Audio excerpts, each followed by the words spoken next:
Oh, we're back out checking Melbourne nightlife scene. Today we're doing different ones than we did last time. Last time we did sort of like that heavy music, fast techno, sort of, you know, the more modern shit. Tonight we're going to 3 different venues, very, very different from one another. So we're hitting up Emerson in Chapel Street, and then we're going to go hit up Alumbra in South Melbourne, and possibly finish up in Melbourne at Billboard. And then after that, we might do one more surprise club. But you're going to have to wait around to watch it to see if I do it. All 4 of the clubs on the hit list tonight are very polarising. They're not very similar at all. The crowds are very, very different. I'll explain why when we get to those streets. There's 333. It's Young Lux. We're going to go check that out in a couple of weeks. A friend of mine, the Purvels. Chapel Street is alive and well. I saw 2 burnouts and an actual VL turbo. I couldn't believe it. I thought I was back in the fucking 2000s. So we're heading up to Emerson. So Emerson is popping off right now. It's one of the busier Saturdays in Melbourne. It's owned by a guy called, a bunch of guys called Goodbye Group, which is like Nick Young and co. There's also Ash and I'm pretty sure Trav involved too. And then the guy we're about to meet up with, a guy called Tom. So we're gonna head in now and go check it out. It's more for like your influencer types, your beautiful people, your Bayside, sort of inner city crowd, from what I've been told. I will soon find out if I think that's wrong or not once I leave. We're gonna head down now, but before it was at Emerson, it was actually owned by another group, and it was like kind of like a super fancy pub. Now it's more like a club. And then prior to that, before that, it was a gay club, a massive one called The Market, which was there for like 20 years. It's where the guy from Dancing with the Stars lost his pants apparently, and someone accidentally put GHB in there. Also at one point before, Breakfast Club, which is the club that runs on Mondays in Melbourne during the day for like 16 hours or whatever, sort of like the hospital or the kick-ons kick-on. It used to run here too before it went to 161. So we'll go check it out. Let's go suss it. Here it is now. See if we can skip that line.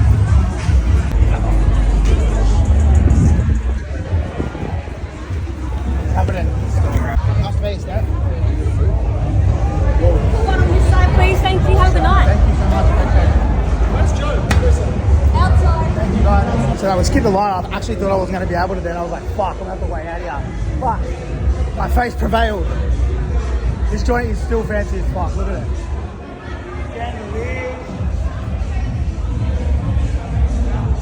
It's actually fancier than I remember it.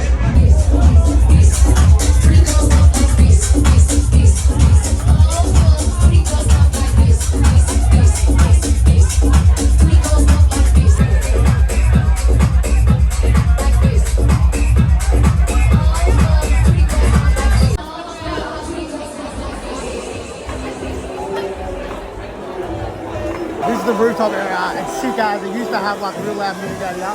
Now that we closed it in because they had a lot of noise complaints, I guess.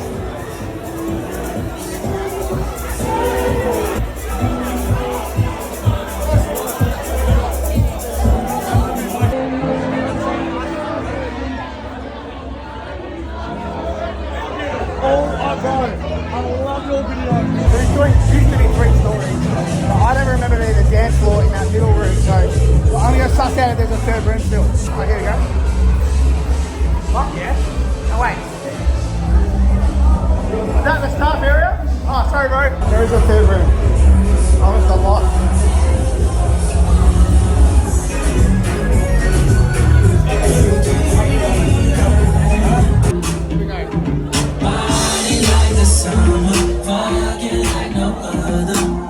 You tell them what we do.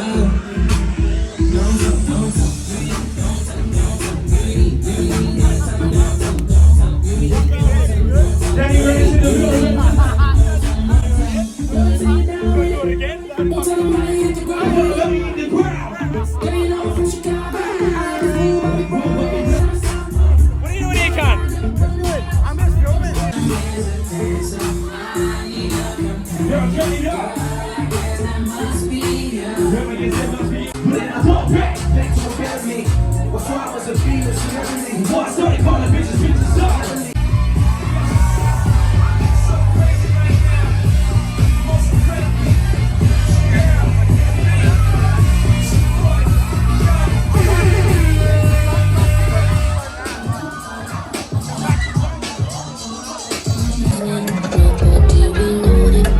So that joint lived up to its reputation. They're very attractive females.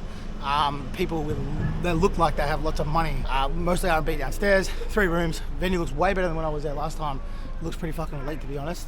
I am now going to pop over to Emerson. So Emerson is... Nah, I wish. You too. There's I will. You slay too. Sorry, got really interrupted. So now we're going to head to Alumbra. So Alumbra is owned by the guys who do levels plus a whole bunch of other dudes. Interesting story. Got one of the guys that's involved in it is a guy called Bobby Love. He was a meteorologist. He was like a doctor, basically. Meteorologist. There we go. You know what I'm talking about, weatherman sort of thing. And he quit to get into nightclubs. So he was a doctor who now owns nightclubs, which I've always found fucking relatively interesting. Because you don't really see that often. Nightclub owners traditionally, or promoters traditionally, are not doctors. But he is, Bobby Love. So we're going to head over there now. That is kind of the same as that joint. So it's definitely a place for beautiful people, obviously. Predominantly R&B. But the difference between that place, I guess, is that sort of more inner city, Anglo-Saxon, was what I'll say, like white people, but there's a mix of every different nationality under the sun. And some of the booths there definitely look like they might drive AMGs and have more than one gold chain at home. Alumbra is more well known for, it's like a more of a European crowd. And I feel like I'm not allowed to say this word anymore, but I'm going to say it anyway because I'm not sure if you're allowed to say it or not. But it's like a woggy crowd. So what we call Alumbra is like a wog club. And the boys who run that predominantly are wogs. So we're going to go check it out. But it's definitely like the classy place. They wear shirts, everyone gets dressed up. It's like a classy wog joint. Is a term that we used to use. I'm not sure if we're allowed to still, so I may get cancelled, but fuck it. I've just pulled up at Alumbra around the corner. I'm going to go catch up with my mate Borsche. I'll text him in a second. Hopefully he comes out and gets me because the line is fucking huge. At the Emerson, we were there at like 11, so we hadn't really popped off yet properly.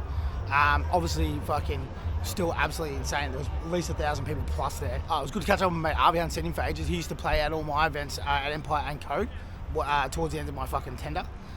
Wicked R&B DJ.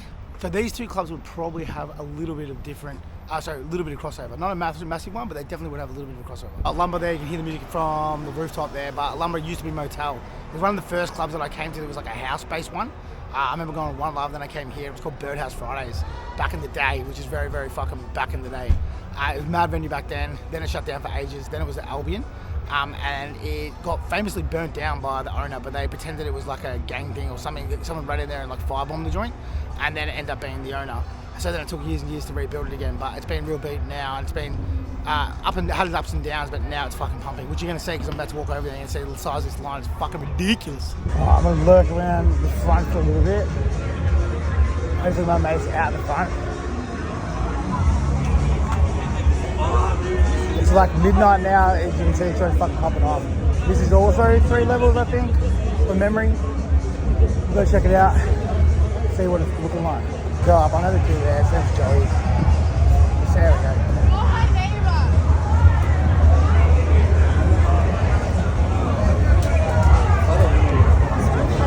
What's happening, Russ? How can I help you? How are you? She's bad. How can I help you? I'm looking for Porsche or... Yeah, they're in there somewhere. Yeah. They're in there somewhere. Yeah, I've got one around somewhere. Just stopping in? Yeah.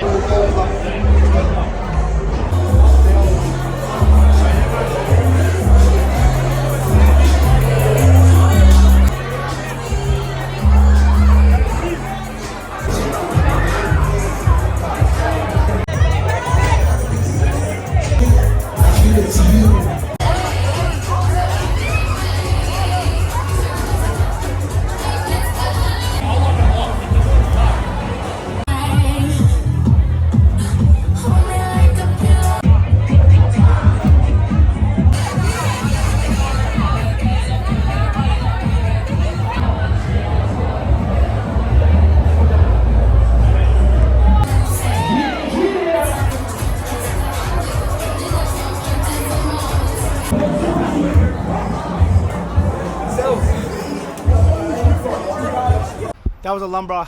It was fucking packed, unbelievable. So they got a middle level, which is like R&B, and then up the top level is house. Borsche was hosting me. Had a couple of tequila shots, a couple of lemon lime sodas, but unfortunately he didn't want to be filmed, so you couldn't see too many little backstage access areas, and that's cool. A lot of promoters don't want to be filmed. They're the opposite of me, I guess. They don't want to be in the limelight. A lot of them lurk behind the curtains. That's sort of like what promoters normally do, including myself for fucking 16 years until I started doing this. So now we're off to Billboard, and Billboard is a club that is kind of synonymous. It's been around for like 20, 30 years. I used to work there when I was like 19, so you're talking a long time ago. I don't want to give it away. Mark Udovich used to own it, and now his son Luke Udovich owns it. And Luke Udovich is the owner of Lucky, so he manages like Will Sparks, and he was involved with Joel Fletcher and shit at the early days, Tiger Lily, Marlowe, the list goes fucking on. If they're a massive DJ in Australia, there's a good chance that their team takes care of them. But they've got Billboard, so he took it off his dad. But I met Luke back in the day from working with him through his dad. So we're gonna head over there now and meet up with a guy called Jamie. He's been there just as long as fucking Luke has, basically. And we're gonna go check out the Saturday. So he just texted me before saying it's absolutely pumping. It's mostly full of like everybody, really. Like it's sort of like a commercial nightclub. It's the commercial nightclub in Melbourne. It's probably the most busiest, and it's been that busy for 20 years. Like everyone's been a Billboard. You know, it's a fucking crazy joint. And I've got plenty of stories there because I've run fucking heaps of parties. So we're gonna go check it out. I'm gonna tell some yarns, show you through backstage, and we'll see what's going on down there. So walking down to Billboard now, we're on Russell Street. So if you haven't been to Billboard before, I don't reckon you've been in Melbourne. It's one of those places that you go out when you're 18, you go out when you're 30, you go to a Bucks party or a Hens party or something like that. You just sort of don't stop going there. So I used to go there a lot back in the day if I'd been out in the piss, like say in Richmond or a pub or whatnot. And basically what I would do is that the guy, Luke Udovich, that owns it now, is one of the best hosts there probably ever was. And I knew that if I walked into that joint, I'd get a $300 drink card. So even though I could go fucking basically anywhere, I loved cold and free piss. So I would go to Billboard if I had a crew with me because I'd always be able to get my 10 mates in and I'd get $300 worth of drinks. So it was a fucking no-brainer. And it was very smart from him because a lot of industry used to come down if they weren't working to hang out with those dudes. And it became like a bit of a mecca at one point because everyone would come down to get that free cold piss. So the other clubs we went to before, Alumbra and Emerson, the best way to explain them would be like, if you haven't been clubbing for the last 10 years, it's like Boutique, Baroque, Bond, those sort of clubs. So relatively fancy. More these days are not as clubby anymore. They're more like pub clubs. Whereas we didn't really have them as much back then. We had Richmond Club and stuff, but it's not really the same. Like, these are actual full-blown clubs, but they're like pub clubs, so that makes sense. Sexy looking venues, no doubt. Unreal looking venues, good sound systems, you know, but the DJs, they don't have headliners, they don't need them. People go there because they want to be seen or want to meet people or whatever. It's sort of, it is a nightclub, but it's still not like a full hectic nightclub, if that makes sense. I'm a basement dweller myself, so those places like Bomb, Baroque, Boutique, all those joints, I didn't go to when I was younger.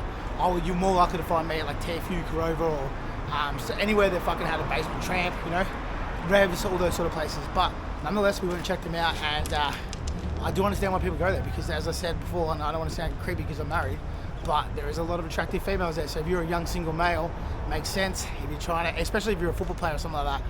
Emerson has a lot of influencers and footy players and stuff like that. So if you're down there and you're looking to be a wag, probably the place to be. Coming up in Billboard now, we'll give Jamie a call and we'll go check out what the fuck's going on there. I reckon I've worked there, but I reckon I've done easily fucking close on 100 events. I've done one this year there. Where are you guys from over here for a holiday?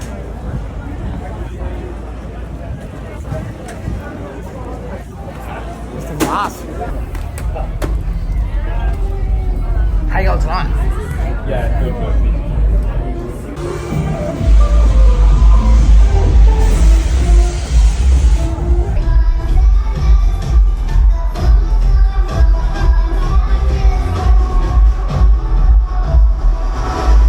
This didn't used to be as pretty, I would say. I would use the term.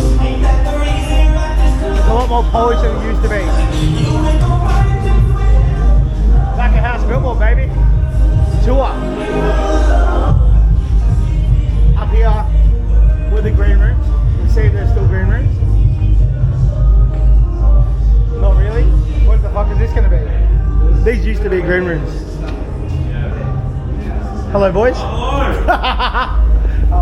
That's a new band room. Spags. Hi, Spags. Hello.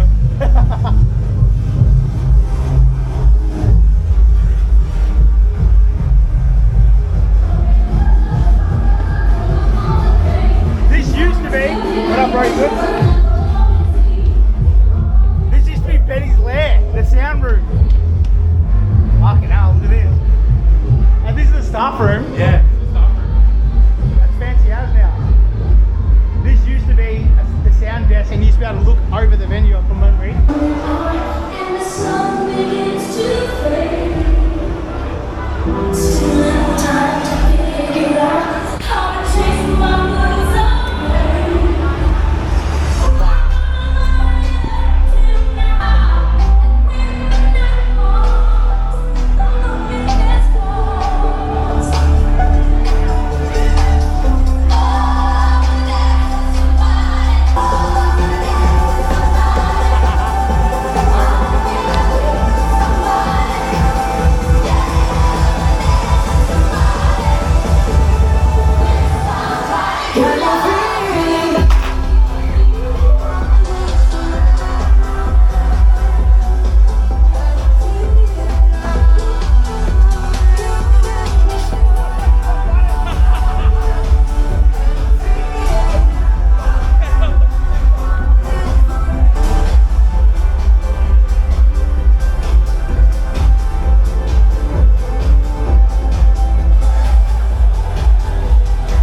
That's a mixing deck.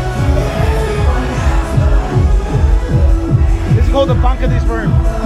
Oh fuck, bro. Sorry, you alright? Fucking hell. 4 people.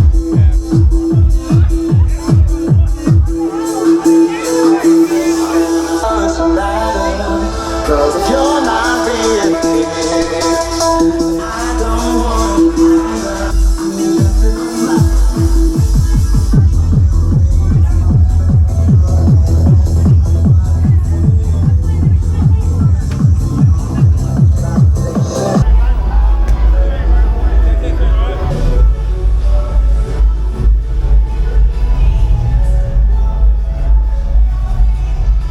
I wouldn't like to admit how many times I have fucking stumbled down these stairs.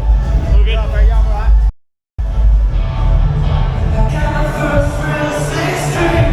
I've watched fucking 360, Listen Esso, I've watched Will Sparks, TJR, Piero, you name it, I've watched fucking them perform here.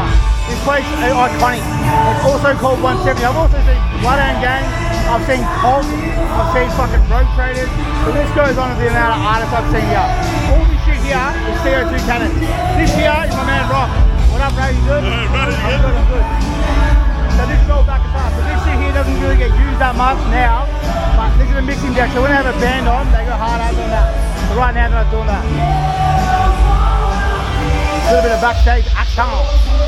And back in the day, they used to like all this used to be cluttered as with shit. I remember my missus climbing up here, all the way up to the roof once. So we'll keep going. It's all fancy now compared to what it used to be at the side of stage. I've done so many fucking mad events here. Made in Melbourne back in the day. I used to love Lucy, Debbie does. Fuck, the list goes on of shit I've done here. Backstage. They're old. This is our oldest things. This used to be an old theatre, so we're like one level down. So this is all like where they used to pull the curtains and shit from back in the day. And that's the stairs that go up to the smoke area. See if we can get the toilets. There's normally people in there. I don't want to invade their privacy, but.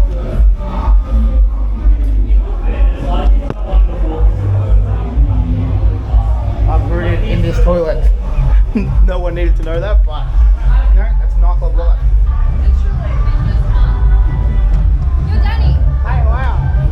I have to get my friend for you, please. Okay, I'll be shooting somebody here. Wait, can I just come Yeah, no, I'll be back here in 1 second. Okay, I'll Yeah, let you go. sweet.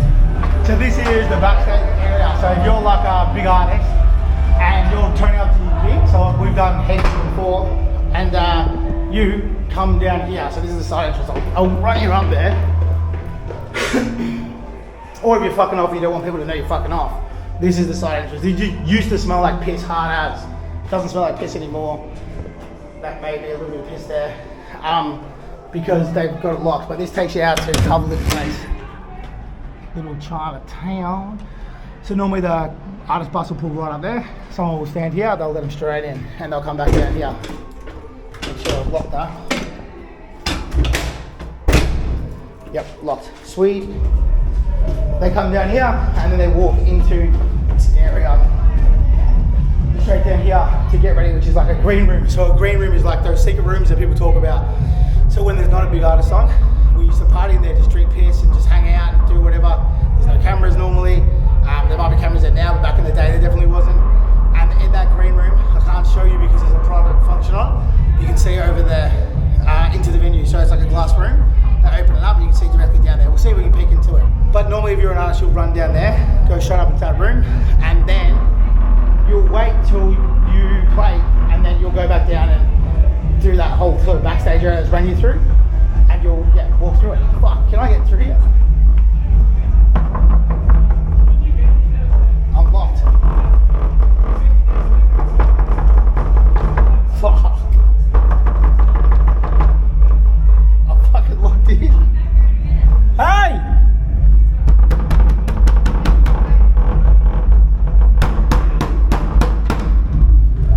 Thank you. So, hello man, nice to meet you. So this is that green room I was talking about. Wow, bang it.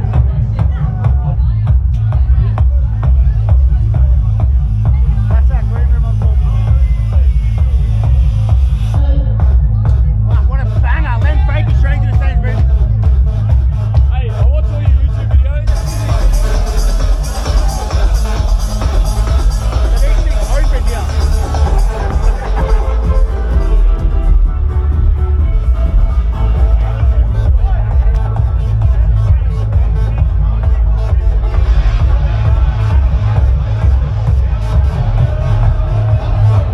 So that goes on the stage, that's what I'm talking about. So that's those secret green rooms they talk about. That's what one of them looks like. That's one of the better ones in Melbourne. There's heaps of good ones. We call those ones skyboxes. Hello, bro. Say hello to guys, enjoy. We call those skyboxes because they hang over the club. There used to be heaps. There used to be one at Alumbra, Orange Rib here, but now this is the only last one that I know of, a skybox. Bring back the skybox.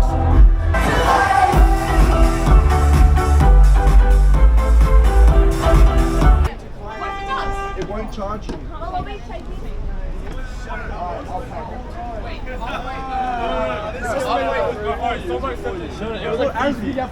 So Luke Spaggs, the guy that I met there, Spaggs, he is one of the owners of Lucky, but also owner of that venue. So he was giving us a bit of a walk around. He used to run Mid Lounge in Werribee with James Faber, which is Dom Dollar's manager, and co. And then he sort of worked with them. So there's four partners. There's Luke, Jay, Kieran, Spaggs. So that's the four dudes that work there, and they all take it in turns to run the Saturday. And there's a main guy called Jamie that runs the venue basically. As I said, James is always the furniture in that joint. And as you can see, there's not a lot of that furniture left anymore because they've started pulling it all out. So some of those yarns I couldn't really tell because it was too fucking noisy. Is that first back room where I met Spaggs? We used to party in there all the time. So that was like one of the back rooms, and all green room. So as I said, like we hung out heaps of times when I done artists and whatnot. Beforehand, we drink, we party, whatever. They used to have showers there, so sometimes, which is gross, if I had like partied and then I had fallen asleep at someone else's house and hadn't got time to go home and have a shower, I would literally bring a backpack and spare pair of clothes and I would have a shower in that back room, which is disgusting. But again, I was 20 and I was out all weekend, all the time. So if I got home 7 a.m, pass out on someone's couch, wake up at fucking 8 p.m, go to the pub, go there, have a shower, continue on till I went to Revy's or whatever fucking joint that I decided to go to at some abominable sort of hour. Can I get through here without dying? Another one was that room that I walked up to, that map, the skybox area. I remember one time I was partying on Oz Day Eve and I was doing this Joel Fletcher and Savage. It's called Chew the Fat, and we had those boys playing it, and I was so fucked. And basically, I chewed the ear, not the fat, I chewed the ear of Savage for like 2 hours. I reckon if you saw me now, you'd still remember me as that drainer who just chewed the absolute fucking ear off him for 2.5 hours on Australia Day 10-15 years ago. A lot of good memories of that joint, a lot of good memories of those boys. I still run Hello Sunshine, so Hello Sunshine, my festival with those guys. I also collab on my record label stuff with those guys, with their record label called Teamwork.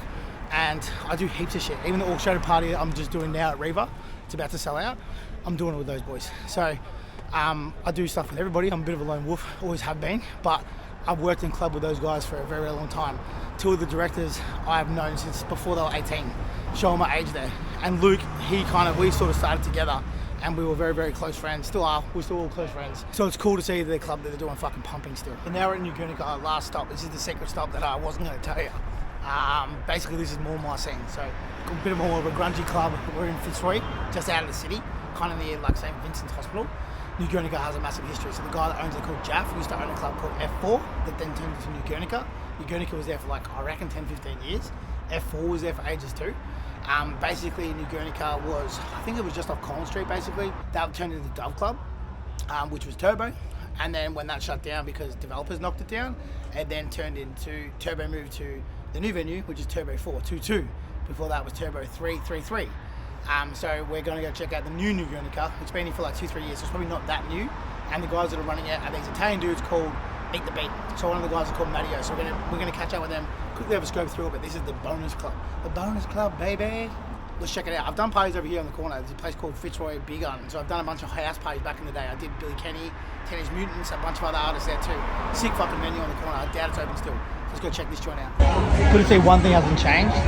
Kebab shops are still packed at 2 a.m. 2:30 actually. Clubs might be a little bit down, but fuck, the kebab shops are pumping. We love to see that. That joint over there is called Yaya's. An old friend of mine called Dave Smith. I almost bought Ding Dong off him. He didn't own it, but he was like the guy who ran it. Probably like 10 years ago. And the German restaurant below it, caught on fire and burnt down just as I was about to buy it. And then we were still going to take it. We signed the contracts. I think maybe we'd signed the contracts, or we're about to pay the deposits and whatnot. And it was just behind Billboard, the venue we were at before. There's nothing there now. It's not there anymore. But we were going to buy that and turn it into like a kind of like an underground fucking Grover Trotters tramp type club. And when it burnt down, the insurance money was good enough for the venue owners to continue to keep it. So they took the money and then just sort of repaired it and then kept it and ran it for a couple more years. So I missed out on it. That was almost my first club I bought, was a club from the guy that owns that now called Dove, at a joint called Ding Dong behind in Couplet Place, or maybe it was the one up from that.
So that's the last one. That's the Secret Club, New Guernica.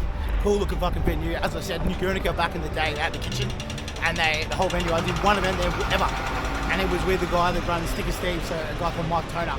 And we did an event with a group called Nada Shum from America, and it was a charity thing, and all the bar and the door went to a charity. I can't remember which one now. I'm guessing it was the I one, Fred Hollows, because that's where Mike pushes. And that was like, fuck, at least 16 years ago. But I only ever did one event there. And I've been there heaps of times, but cool as fuck venue. That's a cool as fuck venue. Those guys know how to make cool as fuck venues. So that's the end of this chapter. Again, next time I'm going to hit the town, I'm going to go check out R&B clubs. So I'm going to go check out the 4 hottest R&B clubs, and you have to wait for which ones I go check out. But that's the next stop in the old Melbourne nightlife tours. Hope you enjoyed it. If you did, like, follow, subscribe, and I'll keep doing it. If you keep raving, I'll keep ranting, baby.